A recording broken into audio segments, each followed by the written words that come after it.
Hi friends, ನಿಮಗೆಲ್ಲ ಮತ್ತೊಂದು ವಿಡಿಯೋಗೆ ಸ್ವಾಗತ. ಫ್ರೆಂಡ್ಸ್, ರಾಜ್ಯ ಬಿಜೆಪಿಯ ಬಗ್ಗೆ ಮಾತಾಡೋದಕ್ಕೆ ಏನೂ ಕೂಡ ಉಳಿದಿಲ್ಲ.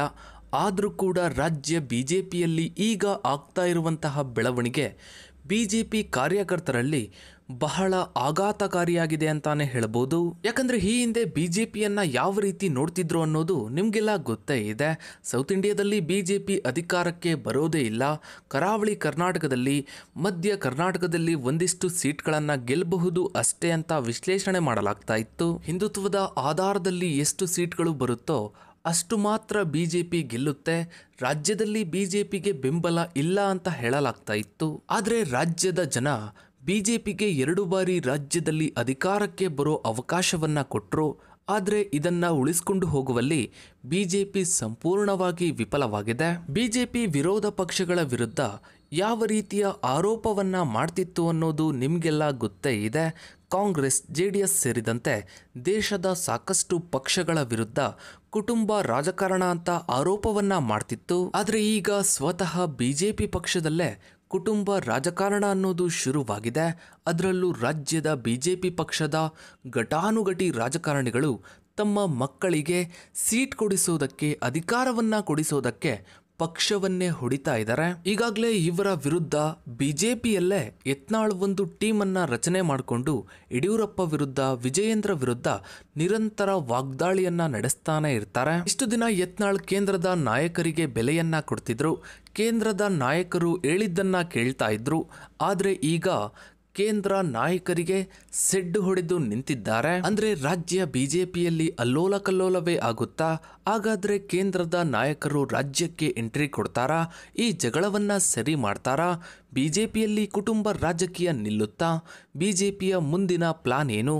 ಕೇಂದ್ರದ ನಾಯಕರು ಚುನಾವಣೆಯಲ್ಲಿ ಸೋತ ಬಳಿಕ ಯಾಕೆ ಕರ್ನಾಟಕದ ಕಡೆಗೆ ತಿರುಗಿ ನೋಡ್ತಾನೆ ಇಲ್ಲ? ಕರ್ನಾಟಕವನ್ನ ಕೈ ಬಿಟ್ಟಿದ್ದಾರಾ? ಎಲ್ಲವನ್ನ ಇವತ್ತಿನ ಈ ಒಂದು ವಿಡಿಯೋದಲ್ಲಿ ಹೇಳ್ತಾ ಇದ್ದೀವಿ. ವಿಡಿಯೋವನ್ನ ಎಲ್ಲೂ ಸ್ಕಿಪ್ ಮಾಡದೆ ಸಂಪೂರ್ಣವಾಗಿ ನೋಡಿ. ಫ್ರೆಂಡ್ಸ್, ಬಿಜೆಪಿಯನ್ನ ಉತ್ತರ ಭಾರತದ ಪಕ್ಷ ಅಂತ ಕರೀತಾರೆ. ಅಂದ್ರೆ ಇವರಿಗೆ ಉತ್ತರ ಭಾರತದಲ್ಲಿ ಬೆಂಬಲವಿದೆ, ದಕ್ಷಿಣ ಭಾರತದಲ್ಲಿ ಇವರಿಗೇನು ಬೆಂಬಲ ಇಲ್ಲ ಅಂತ. ಆದ್ರೆ ಬಿಜೆಪಿಗೆ ದಕ್ಷಿಣ ಭಾರತದಲ್ಲೂ ಎಂಟ್ರಿ ಕೊಡಿಸಿದ್ದೆ ನಮ್ಮ ಕರ್ನಾಟಕದಲ್ಲಿ ಬಿಜೆಪಿ ಅಧಿಕಾರಕ್ಕೆ ಬಂದು ಇಡೀ ದೇಶದಲ್ಲಿ ತಮ್ಮ ಪವರ್ ಏನು ಅಂತ ತೋರಿಸಿದ್ರು. ಆದರೆ ಯಡಿಯೂರಪ್ಪ ಅವರು ಸಿಎಂ ಸ್ಥಾನದಿಂದ ಕೆಳಗಿಳಿತಿದ್ದ ಹಾಗೆ ರಾಜ್ಯ ಬಿಜೆಪಿಯೂ ಕೂಡ ಕುಸಿತ ಬಂತು. ಬಿಜೆಪಿಯಲ್ಲೇ ಕುಟುಂಬ ರಾಜಕೀಯ ಶುರುವಾಯಿತು. ಇದರಿಂದ ಒಳಜಗಳಗಳು ಶುರುವಾಯಿತು. ಈ ಕುಟುಂಬ ರಾಜಕೀಯವನ್ನ ವಿರೋಧ ಮಾಡುವುದಕ್ಕೆ ಯತ್ನಾಳ್ ಶುರು ಮಾಡಿದ್ರು. ಇಷ್ಟು ದಿನ ಯತ್ನಾಳ್ ಒಬ್ರೆ ಯಡಿಯೂರಪ್ಪ ವಿರುದ್ಧ ಮಾತನಾಡ್ತಾ ಇದ್ರು. ಬೇರೆ ಯಾರು ಕೂಡ ಅಷ್ಟೊಂದು ಓಪನ್ ಆಗಿ ಮಾತನಾಡ್ತಾ ಇರಲಿಲ್ಲ. ಆದ್ರೆ ಈಗ ಯತ್ನಾಳ್ ಅವರ ಜೊತೆಗೆ ಮತ್ತಷ್ಟು ಜನ ಕೈ ಜೋಡಿಸ್ತಾ ಇದ್ದಾರೆ. ಎಷ್ಟರ ಮಟ್ಟಿಗೆ ಅಂದ್ರೆ ಯಡಿಯೂರಪ್ಪ ಅವರೇ ಏಕಾಂಗಿಯಾಗೋ ಪರಿಸ್ಥಿತಿ ಬಂದಿದೆ. ವಿಜಯೇಂದ್ರ ಜೊತೆ ನಿಲ್ಲೋದಕ್ಕೆ 4 ಪ್ರಬಲ ನಾಯಕರು ಸಿಗ್ತಾ ಇಲ್ಲ. ಕೆಲವರು ಸೈಲೆಂಟ್ ಆಗಿದ್ರೆ, ಇನ್ನು ಕೆಲವರು ಏನಾಗುತ್ತೋ ಆಗ್ಲಿ, ಆಮೇಲೆ ನೋಡೋಣ ಅನ್ನೋ ರೀತಿ ಇದ್ದಾರೆ. ಇನ್ನು ಕೆಲವರಂತೂ ಈಗಾಗಲೇ ಯತ್ನಾಳ್ ಅವರ ಜೊತೆಗೆ ಕೈ ಜೋಡಿಸಿದ್ದಾರೆ, ನೇರವಾಗಿ ಯತ್ನಾಳ್ ಅವರ ಬೆಂಬಲಕ್ಕೆ ನಿಂತಿದ್ದಾರೆ.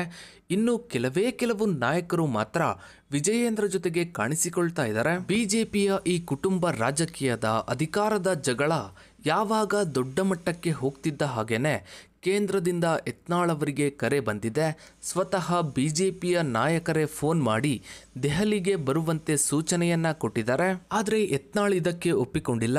ನಾವು ಬರೋದಿಲ್ಲ, ನೀವು ನಿಜವಾಗ್ಲೂ ಈ ಸಮಸ್ಯೆಯನ್ನ ಬಗೆಹರಿಸಬೇಕು ಅಂತ ಇದ್ರೆ ನಮ್ಮ ಇಡೀ ಟೀಮನ್ನ ಕರೀರಿ, ನಾವು ಅಷ್ಟು ಜನ ಬರ್ತೀವಿ, ಚರ್ಚೆ ಮಾಡ್ತೀವಿ ಅಂತ ಯತ್ನಾಳ್ ಹೇಳಿದ್ದಾರೆ. ಇದರ ಅರ್ಥ ಕೇಂದ್ರದ ನಾಯಕರಿಗೂ ಯತ್ನಾಳ್ ಸೆಡ್ಡು ಹೊಡಿತಾ ಇದ್ದಾರೆ. ನಿಮ್ಗೆಲ್ಲ ಈಗ ಅನಿಸ್ಬೋದು, ಯತ್ನಾಳ್ ಮೋದಿ ವಿರುದ್ಧ, ಅಮಿತ್ ಶಾ ವಿರುದ್ಧ ಸಿಡಿದಿದ್ರೆ ಅವರು ಸುಮ್ಮನೆ ಇರ್ತಾರಾ? ಯತ್ನಾಳ್ರನ್ನ ಬಿಜೆಪಿಯಿಂದನೇ ಉಚ್ಚಾಟನೆ ಮಾಡಬಹುದು, ಯತ್ನಾಳ್ಗೆ ಇದು ಒಳ್ಳೇದಲ್ಲ ಅಂತ ನಿಮ್ಗೆಲ್ಲ ಅನಿಸ್ಬೋದು. ಆದ್ರೆ ಸದ್ಯಕ್ಕೆ ರಾಜ್ಯ ಬಿಜೆಪಿ ಯಾವ ಪರಿಸ್ಥಿತಿಯಲ್ಲಿ ಇದೆ ಅಂದ್ರೆ, ಅಮಿತ್ ಶಾ ಇರ್ಬೋದು, ಮೋದಿ ಇರ್ಬೋದು, ಇವರು ಕರ್ನಾಟಕದ ಬಿಜೆಪಿ ವಿಚಾರದಲ್ಲಿ ಯಾವುದೇ ತೀರ್ಮಾನ ಕೈಗೊಳ್ಳದ ಪರಿಸ್ಥಿತಿಯಲ್ಲಿ ಇದ್ದಾರೆ. ಯಾಕಂದ್ರೆ ಈಗ ಯತ್ನಾಳ್ರನ್ನ ಕೈ ಬಿಟ್ರು ಅಂದ್ರೆ ಬಿಜೆಪಿಗೆ ಬಹಳ ದೊಡ್ಡ ಹಿನ್ನಡೆ ಮುಂದಿನ ದಿನಗಳಲ್ಲಿ ಆಗುತ್ತೆ. ಇಲ್ಲ ಯತ್ನಾಳ್ ಅವರ ಮನವಿಗೆ ಒಪ್ಕೊಳ್ತೀವಿ ಅಂದ್ರೆ ಬಿಜೆಪಿಯಲ್ಲಿ ಕುಟುಂಬ ರಾಜಕೀಯಕ್ಕೆ ಅವಕಾಶವೇ ಇರೋದಿಲ್ಲ. ಹೀಗಾಗಿ ರಾಜ್ಯ ಬಿಜೆಪಿಯ ವಿಚಾರದಲ್ಲಿ ಕೇಂದ್ರದ ನಾಯಕರು ಕೂಡ ಯಾವುದೇ ನಿರ್ಧಾರವನ್ನ ತಗೊಳ್ಳೋದಕ್ಕೆ ಸಾಧ್ಯವಾಗ್ತಾ ಇಲ್ಲ. ಈಗ ಡಿಸೆಂಬರ್ 3ನೇ ತಾರೀಕು ರಾಜ್ಯ ಬಿಜೆಪಿಯ ಸಭೆ ನಡೆಸೋದಕ್ಕೆ ಕೇಂದ್ರದ ನಾಯಕರು ಸೂಚನೆಯನ್ನ ಕೊಟ್ಟಿದ್ದಾರೆ. ರಾಷ್ಟ್ರೀಯ ಬಿಜೆಪಿಯ ಪ್ರಧಾನ ಕಾರ್ಯದರ್ಶಿಯಾಗಿರುವ ತರುಣ್ ಜುಪ್ ಈ ಸಭೆಗೆ ಬರ್ತಾ ಇದ್ದಾರೆ. ತರುಣ್ ಜುಪ್ ರಂತಹ ಜೂನಿಯರ್ ನಾಯಕ ಕರ್ನಾಟಕದ ಬಿಜೆಪಿ ಸಮಸ್ಯೆಯನ್ನ ಬಗೆಹರಿಸ್ತಾರೆ, ಇವರಿಬ್ಬರನ್ನ ಒಂದು ಮಾಡ್ತಾರೆ ಅನ್ನೋದು ಸುಳ್ಳು. ನಿಜವಾಗ್ಲೂ ಕೇಂದ್ರದ ನಾಯಕರಿಗೆ ಕರ್ನಾಟಕದ ಮೇಲೆ ಇಂಟ್ರೆಸ್ಟ್ ಕಮ್ಮಿ ಆಗಿದೆ. ಸಾಮಾನ್ಯವಾಗಿ ವಿಪಕ್ಷದವರು ಒಗ್ಗಟ್ಟಾಗೇ ಇರ್ತಾರೆ. ಅಧಿಕಾರದ ವಿಚಾರ ಬಂದಾಗ ಕಿತ್ತಾಟ ಬರುತ್ತೆ. ಸಿಎಂ ಕುರ್ಚಿಗಾಗಿ, ಮಂತ್ರಿಗಿರಿಗಾಗಿ, ಅಧಿಕಾರಕ್ಕಾಗಿ ಕಿತ್ತಾಟ ಮಾಡ್ತಾರೆ. ಬಿಜೆಪಿಯಲ್ಲಿ ಈ ಕಿತ್ತಾಟ, ಜಗಳ ಶುರುವಾಗೋದಕ್ಕೆ ಕಾರಣವೂ ಬಿಜೆಪಿ ಕೇಂದ್ರದ ನಾಯಕರೇ. ಯಾಕಂದ್ರೆ ಯಡಿಯೂರಪ್ಪರವರ ನಂತರ ಬೇರೆ ಫೇಸ್ ಬೇಕು, ಬೇರೊಬ್ಬ ನಾಯಕ ಬೇಕು, ಬಿಜೆಪಿಯ ನಾಯಕ ಕರ್ನಾಟಕಕ್ಕೆ ಬೇಕು ಅಂತ ಯಡಿಯೂರಪ್ಪ ಅವರನ್ನ ಮೂಲೆಗುಂಪು ಮಾಡೋದಕ್ಕೆ ಹೋಗಿ ಬಿಜೆಪಿ ಈ ಪರಿಸ್ಥಿತಿಗೆ ಬಂದಿದೆ. ಈಗ ಪರಿಸ್ಥಿತಿ ಯಾವ ಮಟ್ಟದಲ್ಲಿ ಇದೆ ಅಂದರೆ, ಕರ್ನಾಟಕ ರಾಜ್ಯದ ಬಿಜೆಪಿಯ ಮಾಸ್ ಲೀಡರ್ ಅಂದರೆ ಅದು ಯಡಿಯೂರಪ್ಪ ಅವರಿಗೆ ಕರ್ನಾಟಕದ ಎಲ್ಲ ಜಿಲ್ಲೆಗಳಲ್ಲೂ ತನ್ನದೇ ಆದ ಪ್ರಭಾವವಿದೆ. ಇವರ ಬಳಿಕ ಬಿಜೆಪಿಯಲ್ಲಿ ಪ್ರಮುಖವಾಗಿ ಹೈದರಾಬಾದ್ ಕರ್ನಾಟಕದಲ್ಲಿ ಪ್ರಭಾವಿ ಅಂದರೆ ಅದು ಬಸನಗೌಡ ಪಾಟೀಲ್ ಯತ್ನಾಳ್. ಉತ್ತರ ಕರ್ನಾಟಕದ ಭಾಗದಲ್ಲಿ ಬಿಜೆಪಿ ಫೈರ್ ಬ್ರಾಂಡ್ ಅಂತಾನೆ ಇವರು ಗುರುತಿಸಿಕೊಂಡಿದ್ದಾರೆ. ಈಗ ಯತ್ನಾಳ್ರ ಜೊತೆಗೆ ಸಿಟಿ ರವಿ, ಆರ್ ಅಶೋಕ್, ಸೋಮಣ್ಣ, ಸುನಿಲ್ ಕುಮಾರ್, ಬಸವರಾಜ ಬೊಮ್ಮಾಯಿ, ಗೋವಿಂದ್ ಕಾರಜೋಳ ಎಲ್ಲರೂ ಯತ್ನಾಳ್ರನ್ನ ಬೆಂಬಲಿಸೋದಕ್ಕೆ ಶುರು ಮಾಡಿದ್ದಾರೆ. ಮತ್ತೊಂದು ಕಡೆ ಅರವಿಂದ್ ನಿಂಬಾವಳಿ, ಪ್ರತಾಪ್ ಸಿಂಹ, ಕುಮಾರ್ ಬಂಗಾರಪ್ಪ, GM ಸಿದ್ದೇಶ್ವರ್, ಜೊಲ್ಲೆ, ಬೆಲ್ಲದ್ ಇವರೆಲ್ಲರೂ ನೇರವಾಗಿ ಯತ್ನಾಳ್ರಿಗೆ ಬೆಂಬಲವನ್ನ ಕೊಟ್ಟಿದ್ದಾರೆ. ಇವರೆಲ್ಲರೂ ಒಂದೇ ಟೀಮ್ ಆಗಿದ್ದಾರೆ. ಅಂದ್ರೆ ಬಿಜೆಪಿಯಲ್ಲೇ ಯತ್ನಾಳ್ ಬಣ ಬಲವಾಗ್ತಾ ಇದೆ. ಇದು ಕೇಂದ್ರ ಹೈಕಮಾಂಡ್ಗೂ ಕೂಡ ಗೊತ್ತಿದೆ. ಯತ್ನಾಳ್ರನ್ನ ಈ ಸಮಯದಲ್ಲಿ ಪಕ್ಷದಿಂದ ಕೈಬಿಟ್ಟಿದ್ದೇ ಆದ್ರೆ ಪಕ್ಷಕ್ಕೆ ನಾಯಕತ್ವದ ಕೊರತೆ ಉಂಟಾಗುತ್ತೆ. ಜೊತೆಗೆ ಪಕ್ಷ ಇಬ್ಬಾಗವಾಗುವ ಸಾಧ್ಯತೆ ಕೂಡ ಇರುತ್ತೆ. ಒಂದು ವೇಳೆ ಯತ್ನಾಳ್ ಹಿಂದೂ ಬೆಂಬಲಿಗರನ್ನೇ ಸೇರಿಸಿಕೊಂಡು ಬೇರೊಂದು ಪಕ್ಷವನ್ನ ಕಟ್ಟಿದ್ರು ಬಿಜೆಪಿಗೆ ರಾಜ್ಯದಲ್ಲಿ ಬಹಳ ದೊಡ್ಡ ಹೊಡೆತ ಬೀಳುತ್ತೆ. ಇವತ್ತು ಬಿಜೆಪಿಯಲ್ಲಿ ಯತ್ನಾಳ್ರಿಗೆ ಎಷ್ಟು ಕಂಟ್ರೋಲ್ ಇದೆ ಅಂತ ನೋಡಿದ್ರೆ, ಹೈದರಾಬಾದ್ ಕರ್ನಾಟಕದ ಸುಮಾರು 55 ಸೀಟ್ಗಳ ಮೇಲೂ ಕಂಟ್ರೋಲ್ ಇದೆ. ಇಂತಹ ಒಬ್ಬ ನಾಯಕನನ್ನ ಪಕ್ಷದಿಂದ ಉಚ್ಚಾಟನೆ ಮಾಡಿದ್ರೆ ಬಿಜೆಪಿಗೆ ಹಾನಿಯಾಗುತ್ತೆ. ಈಗ ಯತ್ನಾಳ್ ಅವರ ಬೇಡಿಕೆ ಏನು ಅಂದ್ರೆ, ಡಿಸೆಂಬರ್ನಲ್ಲಿ ಕೇಂದ್ರ ಬಿಜೆಪಿಯ ನಾಯಕತ್ವ ಬದಲಾಗ್ತಾ ಇದೆ. ಇದೇ ಸಂದರ್ಭದಲ್ಲಿ ವಿಜಯೇಂದ್ರನನ್ನ ಅಧಿಕಾರದಿಂದ ಕೆಳಗಿಳಿಸಬೇಕು, ಬಿಜೆಪಿ ಅಧ್ಯಕ್ಷ ಸ್ಥಾನದಿಂದ ಇಳಿಸಿ ಹೊಸಬರಿಗೆ ಅಧ್ಯಕ್ಷ ಪಟ್ಟವನ್ನ ಕೊಡಬೇಕು ಅಂತ. ಇಲ್ಲಿ ಯತ್ನಾಳ್ ನನ್ನನ್ನೇ ಅಧ್ಯಕ್ಷ ಮಾಡಿ ಅಂತ ಕೇಳ್ತಾ ಇಲ್ಲ, ಬೇರೆಯವರಿಗೆ ಕೊಡಿ ಅಂತ ಹೇಳ್ತಾ ಇದ್ದಾರೆ. ಕೇಂದ್ರ ಹೈಕಮಾಂಡ್ಗೆ ಭಯ ಏನು ಅಂದರೆ, ಒಂದು ವೇಳೆ ವಿಜಯೇಂದ್ರನನ್ನ ಅಧಿಕಾರದಿಂದ ಕೆಳಗಿಳಿಸಿದ್ದೇ ಆದರೆ ಯಡಿಯೂರಪ್ಪ ಅವರು ಬಂಡಾಯ ಹೇಳ್ತಾರೆ, ಯಡಿಯೂರಪ್ಪ ಅವರ ಸಿಟ್ಟಿಗೆ ಕಾರಣ ಆಗುತ್ತೆ. ಹೀಗಾಗಿ ಬಿಜೆಪಿ ಹೈಕಮಾಂಡ್ಗೆ ಕರ್ನಾಟಕದ ಬಿಜೆಪಿ ಒಂದು ದೊಡ್ಡ ತಲೆನೋವಾಗಿದೆ.